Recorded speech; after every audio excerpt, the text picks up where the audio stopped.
Good morning from Seoul Stations and welcome back to Langanan Jalan Channel. Ini masih merupakan rangkaian video dari Langanan Jalan yang sedang main ke Korea Selatan. Hari ini aku akan pindah dari Seoul ke Busan selama 2 hari 1 malam. Jadi kalian bisa ikutin terus untuk jalan-jalan virtual di Busan. Transportasi dari Seoul ke Busan aku naik KTX. Aku beli tiketnya itu dari websitenya Korel 2 hari yang lalu.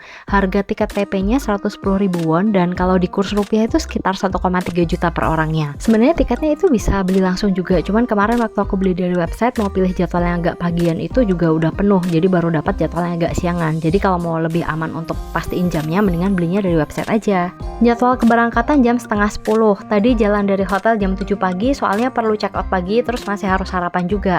Di sini tenannya banyak banget, pilihan tempat makan juga lumayan banyak, tapi pagi ini aku sarapannya di Lotte dengan menu 1 burger ala carte dan 1 burger set itu habis 11.000 won. Lumayan lah ya buat sarapan. Setelah makan sambil tunggu jam untuk masuk ke kereta, sempetin keliling-keliling sebentar di sini. Di atas pintu masuk platform ada layar untuk mengetahui jadwal KTX dan di platform mana kita harus standby.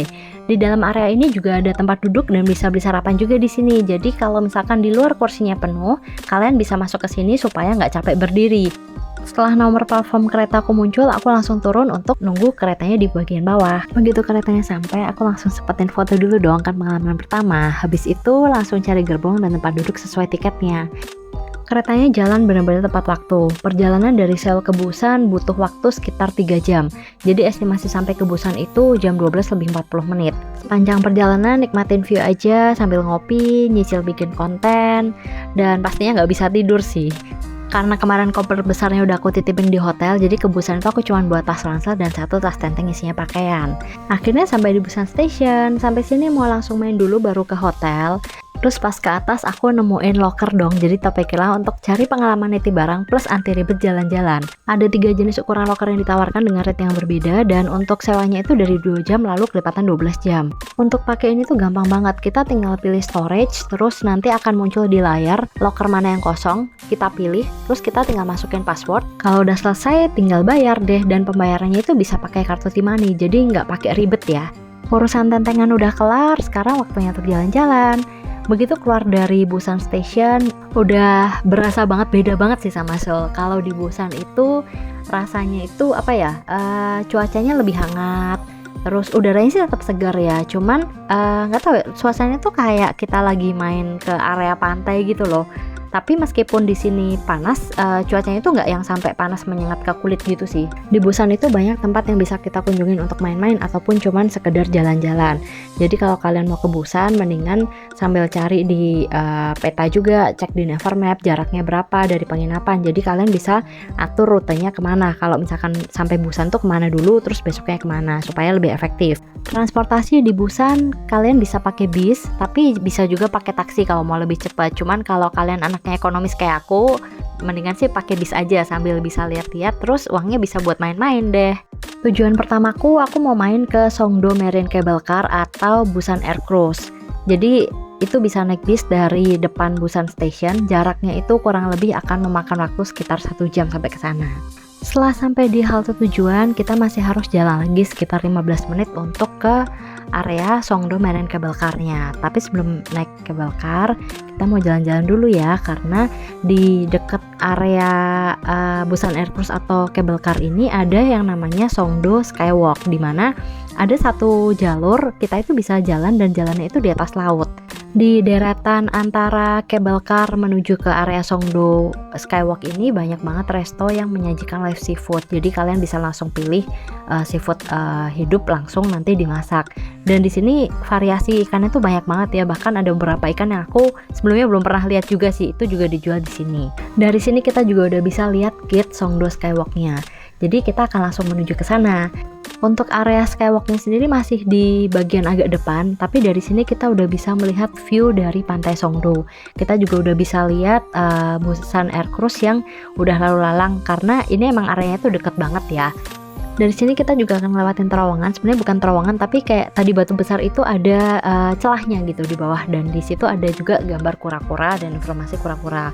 Keluar dari sini kita bisa lihat area bebatuan yang di sini tuh kita bisa pakai juga untuk spot fotonya. Terus ada beberapa patung-patung juga yang ada di sini. Jadi dengan berdiri di atas area bebatuan ini dan sambil videoin muter tuh kita bisa lihat view di area pantai Songdo itu yang seperti ini. Dan buat kalian yang suka main ke area pantai, wajib banget kesini karena ini tuh bagus banget. Sekarang kita akan langsung lanjut jalan ke area Songdo Skywalk-nya. Jadi Skywalk-nya itu kayak gini ya.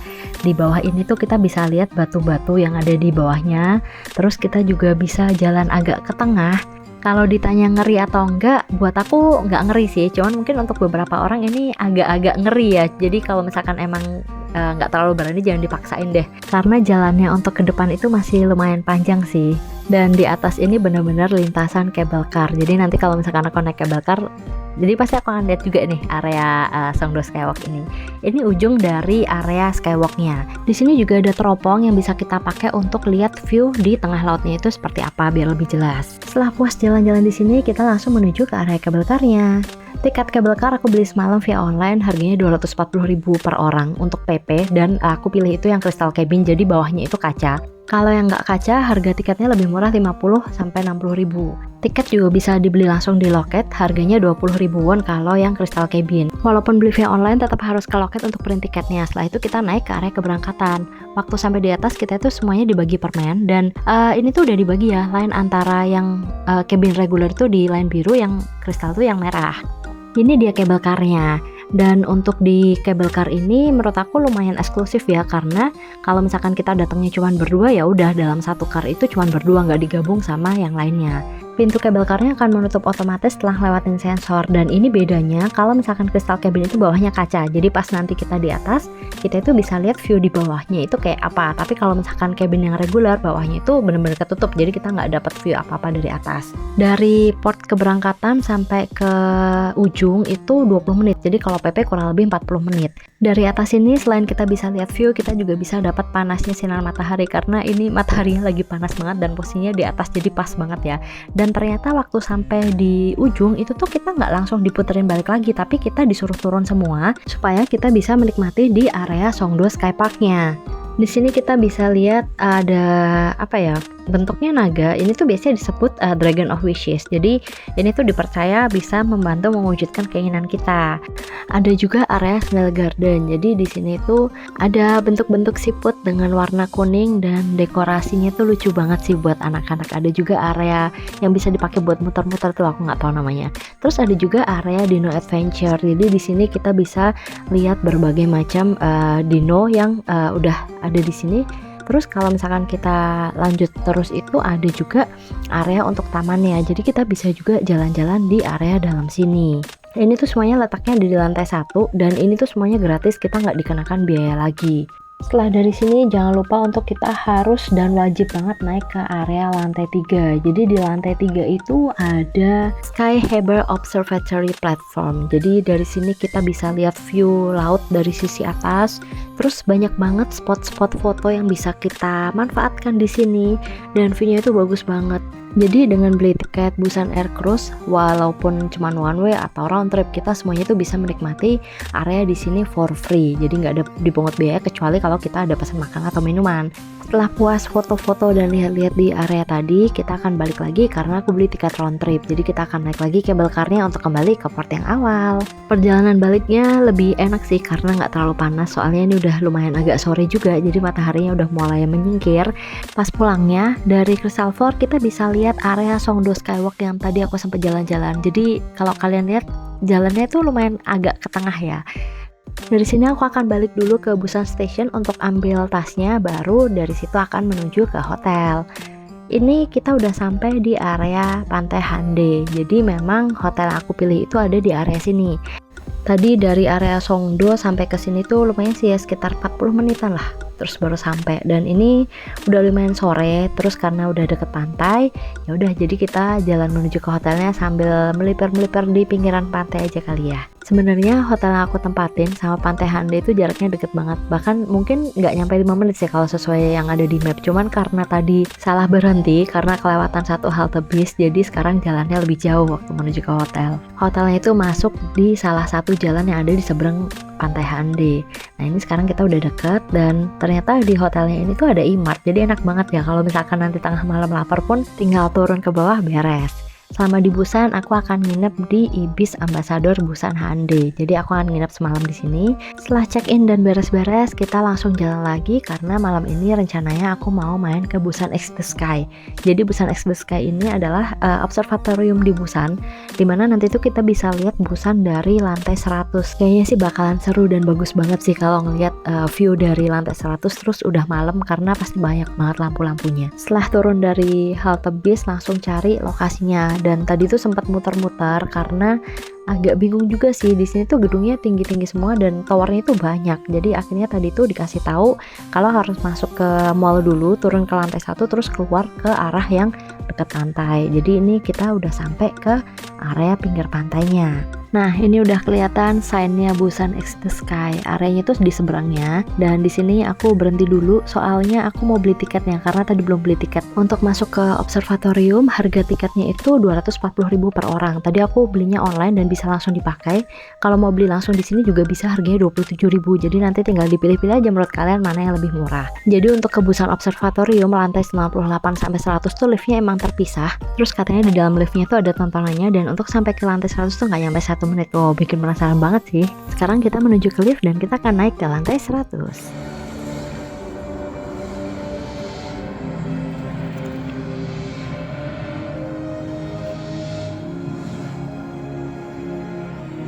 층까지 안전하게 도착했습니다.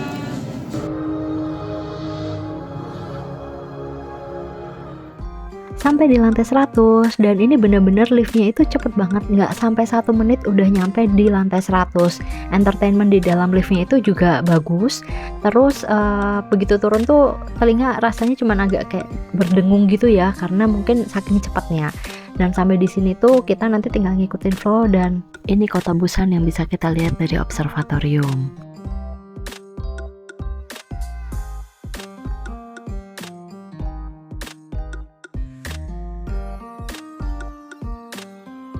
Setelah selama ini cuma lihat dari foto, dari video orang lain, dan sekarang melihat langsung view Busan dari observatorium di malam hari itu merupakan suatu kepuasan tersendiri buat aku sih. Dan ini tuh, aduh, bagus banget. Selain itu kita juga bisa berjalan di atas jembatan kaca dan kita bisa lihat sampai ke lantai 1. Jadi ini emang tinggi banget, bisa lihat sampai bawah dan agak serem juga sih sebenarnya. Di area observatorium itu ada penanda untuk mengarahkan pengunjung, jadi flow-nya atau arahnya tuh dari sini harus kemana dulu nih untuk ngikutin rutenya. Dan kalau ini aku sekarang mau ke Starbucks di lantai 99 untuk ngopi. Starbucks di sini tuh Starbucks tertinggi di dunia loh, sampai sekarang itu belum ada yang posisinya lebih tinggi karena ini tuh bener-bener di lantai 99. Untuk Starbucksnya sendiri itu sebenarnya nggak terlalu besar dan kalau kalian nggak beli tiket observatorium tuh kalian nggak bisa kesini. Jadi kalau misalkan mau ngopi sambil dapat view yang bagus tuh di sini tuh cocok banget. Jadi sambil ngopi tuh aku bisa lihat view ini dari lantainya Starbucks. Terus tadi pas naik tangga ke lantai Starbucks tuh ada di atas tuh ada kayak hiasan gitu. Itu tuh sebenarnya bukan hiasan tapi itu tuh LED dan gambarnya itu bisa berubah-berubah kayak gini nih. Selain Starbucks sebenarnya di sini tuh juga ada tempat untuk makan steak. Cuman aku nggak ke situ karena aku mau cari makannya itu di daerah Hyundai aja. Terus tadi tuh aku juga sempat lihat ada beberapa spot atau corner ada baby sharknya. Cuman aku nggak tahu itu buat apa karena mungkin aku kesini udah agak kemalaman jadi udah pada tutup kali ya. Aku tuh kesini jam 8 malaman sih. Dan setelah selesai kita langsung turun lagi karena aku mau cari makan juga, takutnya nanti udah kemalaman. Animasi yang diputar di lift itu beda sama waktu tadi kita naik, jadi memang mau naik turun liftnya aja udah dikasih entertainment ya, dan waktu di atas kita bisa dapat view, kita juga bisa lihat beberapa entertainment. Jadi menurut kamu worth nggak sih harga segitu untuk visit Busan X The Sky? Dari area Busan X The Sky naik bis balik lagi ke daerah Hyundai Beach. Nah di sini tuh ada street food, lebih tepatnya tuh kayak banyak warung-warung gitu loh, kayak warung tenda yang bener-bener pas di depan pantai Hyundai. Makanan yang dijual di sini tuh memang mayoritas seafood semua dan live seafood gitu ya, jadi memang masih seger baru dimasak. Cuman kayaknya aku kurang tertarik, jadi aku akan jalan lebih jauh lagi ke arah sebaliknya dan arahnya tuh di daerah seberang pantai Hyundai-nya. Jalannya tuh sekitar 10-15 menit, cuman Tadi tuh lihat area ini waktu naik bis pulang pergi, terus kayaknya kok rame ya, kok terang ya. Ya udah jadinya kita coba aja ke sini, dan ternyata memang di sini tuh banyak banget tempat yang jualan makanan juga. Kalau dilanjutin jalan ke belakang tuh ada satu area, jadi sebenarnya ini tuh kayak di antara dua sisi jalan, tapi ini tuh benar-benar tempatnya tuh di tengah. Terus dekorasinya itu juga lucu-lucu, bagus, dan orang tuh nyaman juga buat jalan di sini, dan kalau buat foto-foto juga oke banget loh. Setelah muter-muter akhirnya kita memutuskan untuk makan di Namaste, masakan India. Random banget gak sih ke Korea makan masakan India? Tapi tempat makan ini tuh sebenarnya terkenal loh kalau di internet. Jadi lokasi restonya itu di bawah. Dan biasanya tuh aku tuh nggak suka makan kari ya, cuman pas beli di sini tuh aku bisa doyan gitu rasa bumbu karinya. Habis ini aku akan langsung balik ke hotel karena ini udah hampir jam 11 malam, dan besok kita masih akan jalan-jalan di Busan. Good morning, sekarang lagi jalan ke Pantai Hande dari hotel. Perjalanannya itu emang deket, 5 menitan lah ya. Agenda hari ini kita akan ke Mipo Station. Mipo Station itu letaknya deket banget sama Busan X Sky yang semalam. Tapi hari ini kita mau naik Hande Sky Capsule, lalu beach train juga. Terus nanti sorenya akan langsung balik ke Seoul. Aduh sedih banget. Tapi sebelum balik sempetin pagi-pagi jalan ke pantai ikoniknya Busan, Pantai Hande, untuk foto-foto dulu. Dari sini ke Mapo Station naik bis. Pokoknya aku selama di Busan itu selalu naik bis atau jalan kaki. Sekarang udah sampai di Blue Line Park. Aku belum beli tiket sama sekali, baik untuk yang Sky Capsule maupun beach train. Untuk Sky Capsule tuh kan sebenarnya lumayan baru ya, dan kemarin teman aku tuh habis dari sini dia cerita kalau dia tuh datang ke sini siang-siang terus mau beli tiket buat Sky Capsule tuh udah nggak dapet sama sekali karena hari itu udah bener-bener full. Makanya aku kesini belain datang pagi-pagi supaya masih dapat tiketnya. Sekarang itu juga ada kartu Busan Pass, jadi kalau misalkan kalian punya itu untuk sebagian tempat kunjungan itu gratis, dan ada juga yang diskon. Jadi kalau misalkan kalian lama di Busan mungkin beli itu tuh bakalan lebih menguntungkan sih. Masuk Mipo Station begitu langsung buru-buru antri tiket di loket. Ini aku beli langsung di loket, harganya 35.000 untuk 2 orang sekali jalan naik Sky Capsule. Aku cuma beli 1 kali jalan karena nanti baliknya mau naik beach train. Di sini tuh pagi-pagi antrinya juga udah panjang, dan meskipun aku udah antri pagi-pagi tetap nggak dapet jam keberangkatan yang pertama, jadi nanti dapetnya itu yang kedua. Karena di bawah nggak ada tempat nunggu, dan kalau nunggu di area luar itu panas, jadi kita nunggunya di atas aja. Setelah nunggu sekitar 20 menit akhirnya tiba juga giliran naik Sky Capsule-nya. Rute Sky Capsule ini langsung dari Mipo ke Cheongsapo Station, jadi nggak ada berhenti-berhentinya. Ini tadi aku datang ke sini berdua, dan satu Sky Capsule tuh isinya ya cuma berdua doang, jadi ya enak banget sih. Sky Capsule ini juga jalannya tuh pelan-pelan banget. Video yang aku taruh di sini tuh speednya udah aku kaliin 3 dan masih tetap kelihatan pelan kan pergerakannya. Penyesalan emang selalu datang terlambat ya, jadi waktu tahu speednya sepelan ini tuh aku jadi nyesel sih. Bukan nyesel karena naik Sky Capsule-nya, cuman nyesel kenapa tadi nggak sekalian bawa makanan, bawa cemilan, dan bawa minuman. Karena menurut aku tuh pas banget bisa menikmati view pelan-pelan, liatin pemandangan laut, terus sambil ngemil, sambil minum, ngobrol-ngobrol, foto-foto, pas banget kan. Dari Mipo Station ke Cheongsapo Station ini lama perjalanannya itu sekitar 30 menit. Dan sampai di Cheongsapo juga ada toko souvenir dan cafe, jadi kalau misalkan sampai sini mau nongkrong-nongkrong dulu bisa banget. Lihat-lihat sebentar, lanjut turun ke loket untuk beli tiket beach train karena mau balik lagi ke Mipo Station. Untuk harga tiket beach train itu jauh lebih murah daripada Sky Capsule, jauh banget. Harga tiket beach train itu cuma 7.000 won per orang. Nggak lama nunggu keretanya udah langsung datang. Ternyata kalau naik beach train itu keretanya tuh kayak kosongan gitu, jadi tempat duduk cuman ada 1 atau 2 row. Jadi kalau misalkan nggak dapet ya udah kita harus berdiri, karena Cheongsapo itu bukan stasiun pemberangkatan pertama untuk beach train ini. Tempat duduknya juga menghadapnya ke arah pantai atau laut, jadi sebenarnya jalurnya itu sama aja antara beach train sama Sky Capsule, cuman Sky Capsule itu di line yang atas, kalau beach train itu di line yang bawah. Terus kereta ini tuh juga ada berhenti di beberapa stasiun gitu, terus waktu tempuhnya juga lebih cepat dari Sky Capsule. Jadi ada 2 pilihan kalau misalkan kalian mau menikmati pemandangan ini, mau yang jalur yang lebih cepat bisa naik beach train dan lebih murah, atau mau yang lebih santai bisa naik Sky Capsule. Sekarang udah berhenti dan kita udah kembali lagi ke Mipo Station. Pas sudah selesai dan jalan keluar itu ternyata antrian tiketnya tuh udah panjang banget. Dari sini mau langsung makan siang. Jadi menu makan siangnya itu adalah menu non halal. Ini ada nasi sup dan ada juga daging yang di grill. Ini kuahnya tuh seger dan asinnya tuh dari ebi, asli enak banget. makannya di area semalam, dan ini tempatnya. Selesai makan langsung balik ke hotel, cepet-cepet check out karena udah siang, dan jam KTX ke Seoulnya itu dapat jadwal yang setengah 4 sore. 2 hari 1 malam di Busan itu berkesan dan memorable banget sih buat aku. Cuman sayangnya buat aku tuh kurang lama, soalnya banyak tempat yang bisa dikunjungi di Busan, cuman nggak sempet karena ya waktunya itu cuma 2 hari 1 malam. Jadi mungkin kalau ke Busan lagi tuh harus lebih lama supaya bisa explore lebih banyak tempat. Sebenarnya masih betah di Busan, cuman ya gimana, harus balik lagi ke Seoul. Ini kegiatan selama 2 hari 1 malam di Busan, dan besok kita masih akan lanjut jalan-jalan di Seoul. Sampai jumpa.